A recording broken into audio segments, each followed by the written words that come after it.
Assalamualaikum warahmatullahi wabarakatuh. Bismillahirrahmanirrahim. Nama saya Nurul Fikriyah Husna binti Ruslan, A168002. InsyaAllah pada hari ini saya akan membentangkan plan pembangunan Johan Setia ke Kuala Lumpur dalam jangka masa 30 tahun. Berikut merupakan peta daripada Johan Setia ke Kuala Lumpur.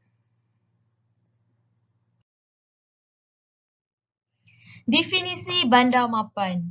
Menurut Al-Muqaddasi dan Al-Farabi, pembangunan mapan membawa maksud satu pembangunan yang menghasilkan pengukuhan, stabil atau mantap dalam semua aspek pada situ.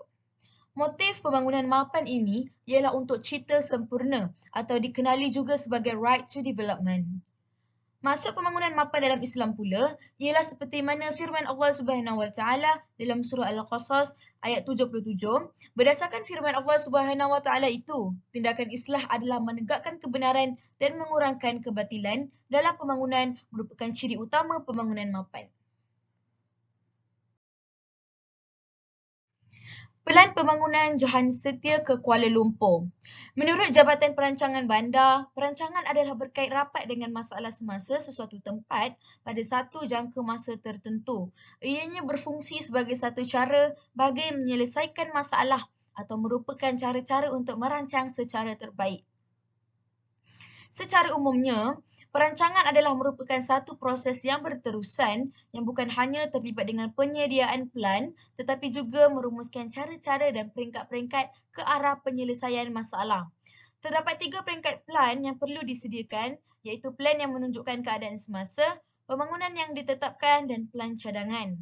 Saya memilih kawasan tersebut juga kerana Johan Setia ke Kuala Lumpur sedang dalam projek membina LRT 3. Dengan ini amat penting juga saya membuat pelan pembangunan di kawasan terbabit.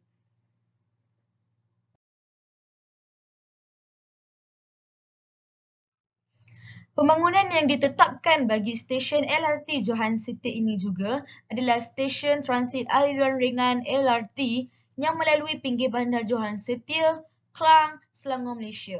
Ia adalah salah satu stesen bertingkat dan terminal di LRT 3. LRT 3 ini akan dihubungkan dengan dua pusat runcit iaitu Tesco Bukit Tinggi dan Ion Bukit Tinggi di Bandar Bukit Tinggi, Klang.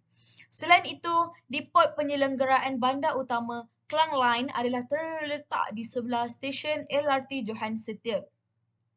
Oleh itu, pelan pembangunan ini perlu dilakukan kerana pengurusan bandar yang lebih baik merupakan perkara teratas dalam senarai pelan pembangunan Johan Setia ke Kuala Lumpur. Plan ini juga dibuat bagi menangani masalah dan isu-isu yang dihadapi penduduk, terutama masalah tiada pengangkutan, kesesakan lalu lintas dan kebimbangan lain yang mempengaruhi kehidupan harian mereka. Plan ini juga akan dibuat dengan mengikut prosedur dan kaedah yang betul dan sesuai.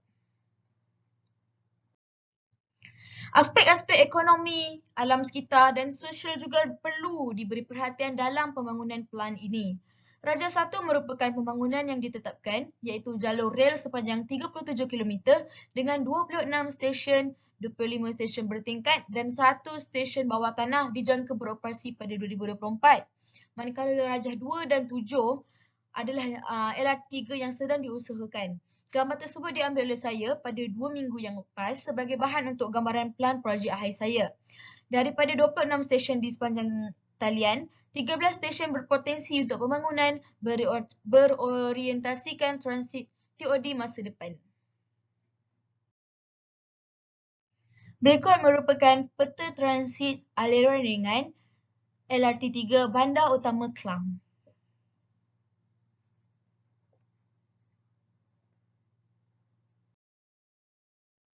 Raja 2, Raja 3, Raja 4, Raja 5 adalah keadaan LRT 3 yang sedang diusahakan.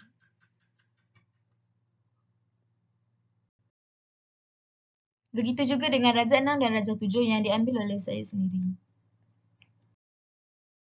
Dari sudut ekonomi di kawasan tersebut, iaitu yang pertama adalah hubungan dengan pencipta. Pelan cadangan saya adalah rumah ibadah umat Islam seperti masjid, surau, muzium-muzium kesenian Islam perlulah dibina di bandar tersebut. Hal ini supaya penduduk dapat berinteraksi bersama Allah dengan mudah di samping melahirkan masyarakat yang patuh akan perintah penciptanya. Yang kedua pula adalah bersih dari rasuah.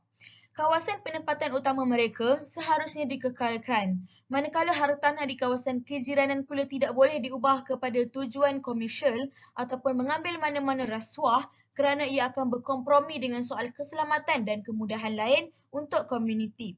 Justru, kerajaan juga perlu menyemak semula sistem percukaian dengan baik agar tidak berlaku unsur-unsur penipuan dan riba. Tijarah. Tijarah atau erti kata perdagangan ini juga perlu dilihat dalam konteks pembangunan bandar mapan. Pada cadangan saya, pelancongan perlu diberikan tumpuan atas dasar perdagangan berikutan ia menyumbang kepada keluaran dalam negara kasar KDNK. Kerajaan perlu memikirkan untuk membina kembali beberapa ruang yang tidak digunakan untuk tujuan membuat pajakan baru dan bagi memperolehi keuntungan dalam negara. Bangunan-bangunan yang mempunyai nilai warisan pula perlu dipelihara atau dihidupkan semula bagi mengutip hasil sumber negara.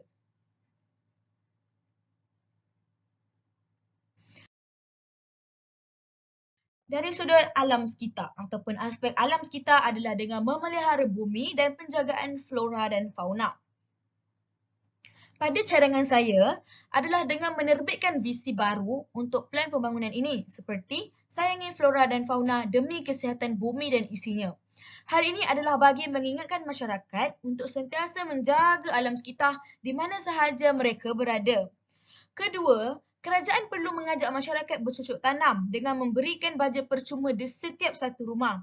Hal ini bagi menarik perhatian dan minat mereka dalam mengenali flora dan fauna.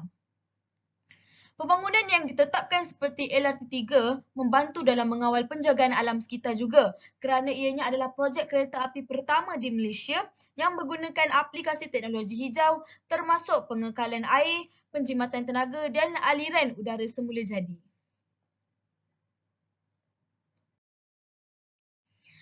Keempat, aspek yang perlu dilihat dalam flora dan fauna adalah penggunaan sumber tenaga yang boleh diperbaharui wajar diperkenalkan dalam industri-industri yang berisiko mengancam pemeliharaan alam sekitar di kawasan pelan pembangunan mapan tersebut. Seperti contoh, penggunaan sumber solar sebagai tenaga elektrik perlu diperluaskan agar pergantungan terhadap penjanaan elektrik daripada sumber arang dan hidroelektrik berkurangan. Oleh itu, sumber air yang digunakan dapat disalurkan ke kawasan kurang bekalan air bersih dan untuk pertanian bandar sahaja.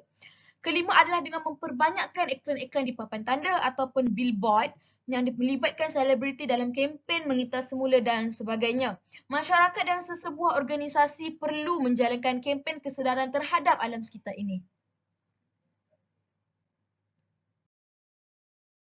Keenam, kerajaan dan sesebuah organisasi perlu mengajak masyarakat menyertai aktiviti-aktiviti sukarelawan dalam usaha membersihkan kawasan yang dicemari seperti kawasan sungai dan pantai.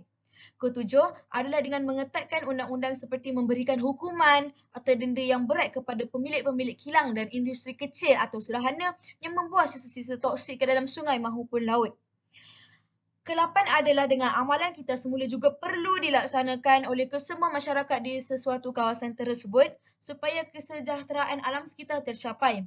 Seperti contoh, takungan air hujan boleh digunakan sebagai air siraman pokok atau tumbuhan yang ditanam di halaman rumah. Kesembilan, bahan-bahan lain pula adalah seperti plastik, kaca dan bahan elektronik yang tidak berfungsi boleh disumbangkan kepada pengusaha kita semula. Dengan ini, setiap bahan berpotensi untuk diproses semula menjadi barang yang berguna kepada masyarakat. Kesepuluh, kesimpulannya, pembangunan Johan Setia ke Kuala Lumpur tersebut perlulah melakukan semua amalan dan nilai-nilai murni agar pembangunan pelan bagi sudut alam sekitar mencapai tahap antarabangsa dan menjadi kebanggaan seluruh rakyat Malaysia. Baiklah, tadi saya baru habis menerangkan aspek ekonomi dan aspek alam sekitar dan sekarang saya akan membincangkan tentang aspek sosial yang perlu dititikberatkan dan dibuat dalam pelan pembangunan Bandar Johan Setia ke Kuala Lumpur dalam jangka masa 30 tahun. Yang pertama, Kesejahteraan sosial menurut Migli adalah terdiri daripada 3 elemen berikut. Pertama, sejauh mana masalah sosial dikendalikan.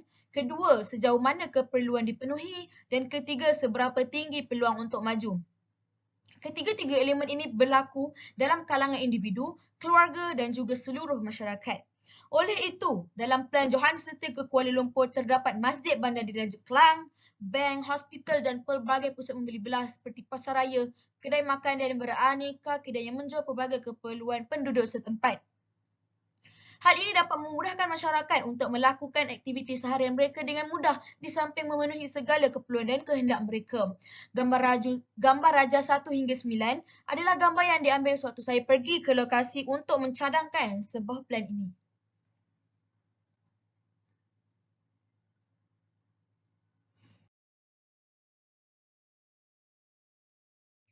Raja 1 merupakan masjid, Raja 2 merupakan LRT 3 juga yang sedang dibina. Begitu juga Raja 3 dan Raja 4 adalah maybank yang terdapat di laluan tersebut. Raja 5 merupakan pusat membeli belah yang terdapat di Bandar Johan Setia menuju ke Kuala Lumpur. Raja 6 adalah kedai-kedai makan. Raja 7 pun begitu, pusat-pusat kedai-kedai. Raja 8 masjid dan Raja 9 adalah pantai hospital yang terdapat di Bandar Johan Setia. Selain itu, apakah yang dimaksudkan dengan sedekah hadiah zakat derma yang perlu dibuat di pembangunan bandar mapan ini? Dalam konteks mencapai kesejahteraan sosial ini juga, sikap wazir ataupun Perdana Menteri yang adil dan saksama dalam memberikan bantuan dan memastikan sesuatu tempat mengamalkan hukum hakam Islam adalah amat penting. Antara salah satunya adalah sikap sedekah yang membawa maksud memberi bantuan atau pertolongan dalam bentuk barang, harta benda atau sebaliknya tanpa mengharapkan sesuatu sebagai balasan dan hanya mengharapkan keridhaan Allah Subhanahu Wa Taala sahaja. Selain itu, amalan lain seperti memberi hadiah, zakat, derma pula dapat ditunjukkan dalam pelbagai bentuk, baik material maupun yang bukan material. Amalan ini juga tidak hanya tertumpu kepada kekayaan yang disalurkan untuk perkara kebaikan, akan tetapi wujud makna sosial untuk menyelamatkan kehidupan orang miskin, anak yatim, pengemis, amil dan sebagainya. Para fuqaha bersepakat hukum sedekah pada dasarnya adalah sunnah bila ia dilakukan dan tidak berdosa jika ia ditinggalkan. Pada slide yang seterusnya, saya akan mengkhususkan 8 golongan yang berhak menerima zakat daripada wazir ataupun Perdana Menteri di kawasan Pelah Pembangunan Johan Setia ke Kuala Lumpur. 8 golongan tersebut. Yang pertama adalah orang fakir. Orang fakir merupakan seseorang yang tidak mempunyai harta dan usaha untuk mencukupi keperluan kehidupan seharian mereka. Dalam pandangan mazhab Syafi'i, fakir boleh dianggap sebagai seseorang yang mempunyai harta dan usaha tetapi tetap kurang dari segi keperluan. Yang kedua adalah golongan daripada orang-orang miskin. Orang miskin adalah mereka yang hidup dalam serba kekurangan. Dalam pandangan mazhab Syafi'i, orang miskin adalah mereka yang mampu memenuhi keperluan sehingga melebihi daripada sesetengah apa yang diinginkannya namun belum mencukupi. Ketiga adalah golongan amil ataupun pengurus zakat. Dalam pengurusan zakat, ada kedudukan yang akan menguruskan proses pelaksanaan zakat, iaitu pengurus ataupun pentadbir zakat yang tugasnya mengumpulkan dan mengagihkan zakat. Beliau juga tergolong di antara mereka yang berhak menerima zakat. Golongan yang keempat adalah mu'allaf. Mu'allaf adalah orang yang ada harapan untuk masuk Islam atau orang yang baru masuk Islam yang berkemungkinan imannya masih lemah. Mereka ini juga termasuk orang yang berhak menerima zakat. Golongan yang kelima adalah golongan kanak-kanak. Riqab dalam bahasa Arab atau kanak-kanak atau hamba sahaya pada praktiknya dewasa ini sudah tidak ada lagi. Namun, istilah ini juga boleh dikaitkan dengan usaha melepaskan para Muslim yang ditawan oleh pihak lain.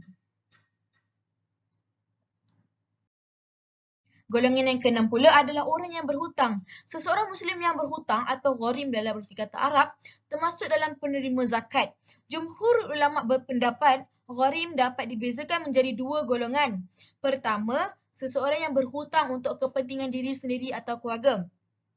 Kedua, seseorang yang berhutang untuk kemaslahatan orang ramai. Contohnya, berhutang untuk mendamaikan orang-orang yang bermusuhan, bergaduh dan sebagainya. Gharim berhak mendapatkan zakat sekiranya hutang tersebut untuk kepentingan yang diperbolehkan syariat dan bukan untuk tujuan kemaksiatan. Selain itu, jika seseorang berhutang tetapi mampu membayar dengan harta yang dimiliki, maka ia tidak berhak memperolehi zakat.